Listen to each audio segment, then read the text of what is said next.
ఏమండి madam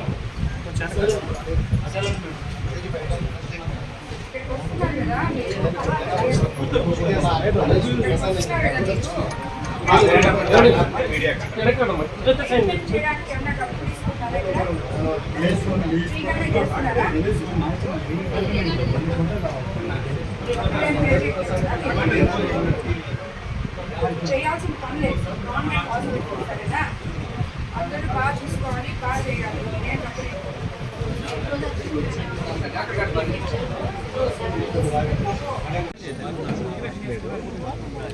amount కూడా చాలా మీటింగ్ పెట్టుకుని మనం చేసుకోవాలి.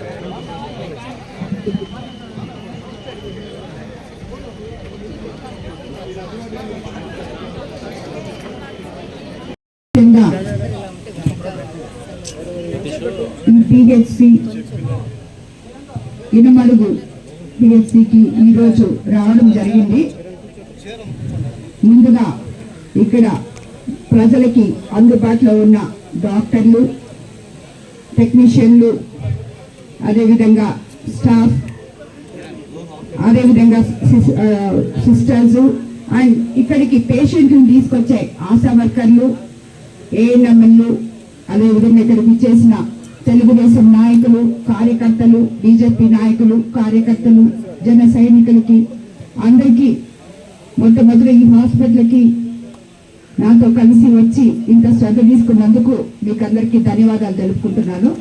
ఇప్పుడే ఈ హాస్పిటల్ విజిట్ చేయడం జరిగింది. యాక్చువల్గా హాస్పిటల్లో నేను చూసినప్పుడైతే అన్నీ బాగానే చూపించారు, అన్నీ ఆన్ డేట్గానే చూపించారు. ల్యాబ్ టెక్నీషియన్ గారిని అడిగితే 60 వరకు ఇక్కడ టెస్టులు చేసే ల్యాబ్ ఉందని చెప్పారు. 60 రకాల టెస్టులు చేసే ల్యాబ్, అదేవిధంగా మెడిసిన్స్ కూడా సఫిషియెంట్గా ఉన్నాయని చెప్పారు. పేషెంట్లు కూడా మాకు బాగానే ఉందని చెప్పారు. బట్ నేను ముఖ్యంగా ఈరోజు ఇక్కడికి రావడం, ఈ హాస్పిటల్ చూసిన తర్వాత నాకు అర్థమైంది ఏంటంటే ఇది సఫిషియెంట్గా లేదు. ఇక్కడ ఎంతోమంది ప్రజలు ఉన్నారు, అందరికీ ఈ ఒక్క పిహెచ్సి సరిపోదు అని డాక్టర్ గారు ఇప్పుడే అడగడం జరిగింది. ఇంకో దానికి మనం డెఫినెట్గా చంద్రబాబు నాయుడు గారి ద్వారా, మన లోకల్ మినిస్టర్స్ ద్వారా అప్లై చేసి తప్పకుండా ఇంకొక పిహెచ్సి తెచ్చుకుంటాము. కానీ ఈ లోపల ఇక్కడ ఉన్నదాన్ని ఎవరైతే ఇక్కడ పనిచేస్తున్న స్టాఫ్ అందరికీ చెప్తున్నాను, వాళ్ళ ఇళ్ళ దగ్గర బాగలేకుండా ఇక్కడికి వస్తున్నారు. ఇక్కడికి వచ్చిన తర్వాత ఈ హాస్పిటల్ క్లీనినెస్ అన్నిటికన్నా చాలా ముఖ్యం. ఎందుకంటే వాళ్ళు ఇక్కడికి వచ్చి వేరే హెల్త్ ఇష్యూస్ తెచ్చుకోకూడదు. కాబట్టి దయచేసి డాక్టర్లకి, స్టాఫ్కి, ఇక్కడ ఉన్న డాక్టర్ గారులకి అందరికీ నేను ఒకటే కోరుతున్నాను, మొట్టమొదట క్లీనినెస్ పాటించాలని చెప్పి నేను మిమ్మల్ని అందరినీ కోరుకుంటున్నాను. ఈ హాస్పిటల్ ఈరోజు ఎమ్మెల్యే గారు వస్తున్నారని కాదు, ప్రతిరోజు ఎమ్మెల్యే గారు వస్తున్నట్టే ఈ హాస్పిటల్ ఉండాలని, దానికి బాధ్యత తీసుకోవాల్సిన అవసరం ఇక్కడున్న లోకల్ సర్పంచ్లకు కానీ, ఎంపీపీలకు కానీ, లోకల్ స్థానిక నాయకులకు కానీ చాలా ఉంది. ఎక్కడ ఏ హాస్పిటల్ ఉన్నా, ఏ స్కూల్ ఉన్నా స్థానిక నాయకులు వాటి మీద ఇంపార్టెన్స్ వాటికి ఇచ్చి వాటికి ఏమేం కావాలో జాగ్రత్తలు చూసుకోవాలి. ఇప్పుడు ఇన్ని రోజుల నుంచి, సరే ఇప్పుడు ప్రభుత్వం మారింది, నేను కాదనలేదు, ఇన్ని రోజుల నుంచి ఈ హాస్పిటల్ ఉంది, ఇక్కడ ఈ ఊర్లో సర్పంచులు ఉన్నారు,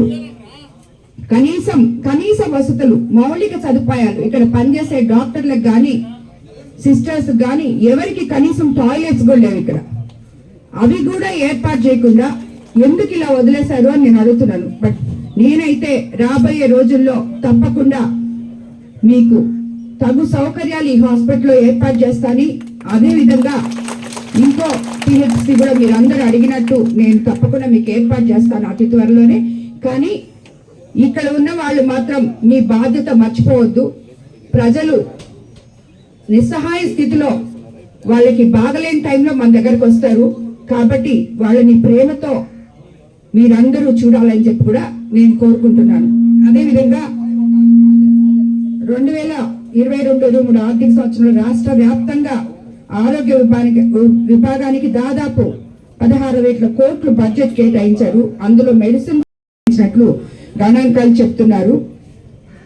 మన వద్ద శిక్షణ ఉన్న డాక్టర్లకైతే కొరవలేదు కాబట్టి ఇంకా కూడా బెటర్ సదుపాయాలు ఏమైనా కావాలంటే ఈ హాస్పిటల్లో చేసుకోవడం మాత్రమే మనం చేయగలం. మన రాష్ట్రంలో దాదాపు 1145 పిహెచ్సిలు ఉన్నాయి. వీటిల్లో 4 పిహెచ్సిలకు national quality assume standard certificate వచ్చింది. 4 పిహెచ్సిలో మన రామతీర్థం ఒకటి, అందుకు కూడా మన కాన్స్టిట్యున్సీలో ఉన్న ఒక పిహెచ్సికి ఇది వచ్చిందని చెప్పి నాకు చాలా సంతోషంగా ఉంది.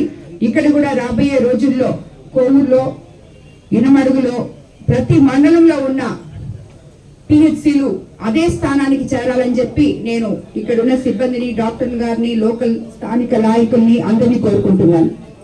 అందరికీ మంచి వైద్యం అందిస్తారని మిమ్మల్ని అందరినీ కోరుకుంటున్నాను. Thank you.